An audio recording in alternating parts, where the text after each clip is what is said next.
All right, joining me now, Pete Buttigieg is the 19th Secretary of Transportation. He tweets at Secretary Pete. Mr. Secretary, good morning. Good morning. Nice to be with you. Wonderful to have you back. Let's talk about airline refunds. Most people don't know what their rights are. Yeah, you have more rights than you might realize, and that's one of the reasons our department has stepped in with these enforcement actions.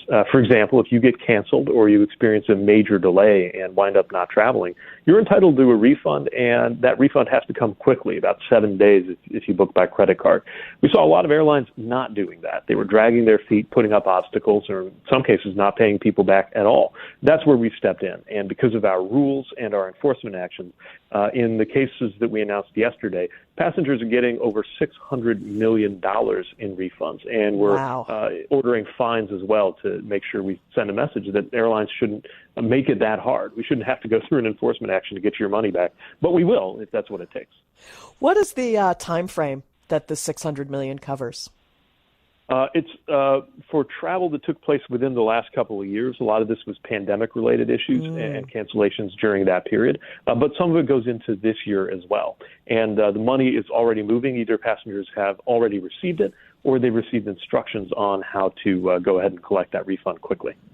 How hard was it to deal with the airlines on this? Not all airlines are alike.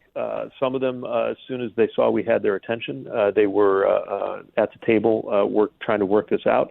Others really do everything the hard way, and that's why we really want to have a baseline of enforcement to deal with this so that passengers don't have to. You shouldn't have to. It's frustrating enough to have an extreme delay or cancellation in your flight. You shouldn't also have an extreme delay on your refund. So our message is to just do the right thing to begin with and make it easy for passengers to get to where they're going and to get taken care of if they don't. And how are you feeling about the industry overall? You told us before about the dashboard and the effect that had had on airlines' behavior. So we've seen a lot of improvement since we put up the dashboard. We went from 0 out of 10 to, I think, 9 out of the top 10 airlines that make clear in writing that they commit to provide meals and hotels, for example, if you get stuck.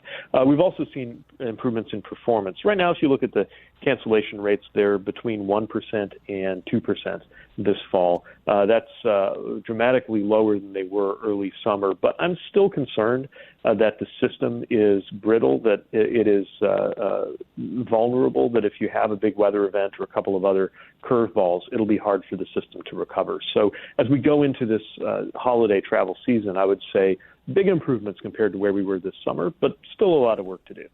Prices seem really high. I mean, I know that's not something you regulate, but still it seems the industry is still recovering despite their huge infusion of cash. Yeah, part of that's fuel. Part of that is the general issues we've seen with prices. But, it really pays to do comparison shopping, to check what airlines are offering the best fares. And another thing we're working right now on is a proposed rule that would make clear some of the costs that aren't always obvious, those ancillary fees, what it costs to actually sit where you want to sit or to get a bag check, things like that. We want to make sure that is extremely transparent so that you can really compare apples to apples when you're deciding what the best value is before you commit to that ticket. Mr. Secretary, happy anniversary to the infrastructure bill. Thanks, we're proud. It's exactly a year since the president signed it into law, and I'll tell you, we've been hard at work since then, getting these dollars out the door and getting projects funded around the country. Where do we stand at 1 year in? We're seeing improvements everywhere. I'll give you a couple examples, a big one and a small one. A big one is we broke ground on the Portal North Bridge. This goes between New York and New Jersey. Hundreds of thousands of train passengers go over this bridge every single day. It's about 100 years old, needs major improvement, and it's being reconstructed in a way that's going to last us through this century. A different example, that one's on the order of about $1 billion. This one is closer to the $10 million mark. But in Fontana, California, there's a high school where students have to walk under an overpass and are basically sharing the road with cars and trucks because there's not a gutter, there's not even a sidewalk. We're improving that streetscape in a way that's going to give those students a safe way to get to school. So those are just two examples. We're working on everything from airports and ports to transit lines and trains, and at every level and in every part of the country. Over 1,800 improvements just from our grant programs alone more going out through the states. And this is just year 1 out of 5 on this infrastructure package. Finally, Mr. Secretary, what did you make of those midterms? I've always wanted to believe that good policy is good politics. And I think that's part of what these midterm results have shown. They are past what's supposed to be possible by the kind of normal historical patterns of what happens when you have the presidency and you have those elections. But look, we've taken steps that most Americans agree with, whether it's fighting to cut the cost of insulin and prescription drugs, focusing on the middle class instead of tax cuts for the wealthy, defending a woman's right to choose, and, of course, these big infrastructure moves that people have talked about for years, but we're finally actually getting them done. I would like to believe all of that has added up, and it's not, it's not just the extremism of the other side, but just the blocking and tackling that we're doing to get results for people that have led to us really, in many ways defying the ordinary rules of political physics with the results that we have.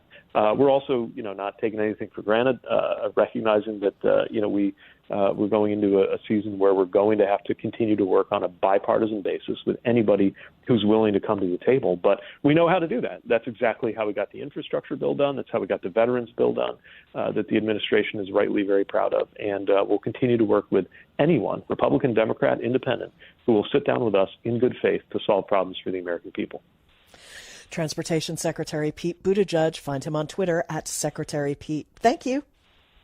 Thank you. Good to be with you. Take care.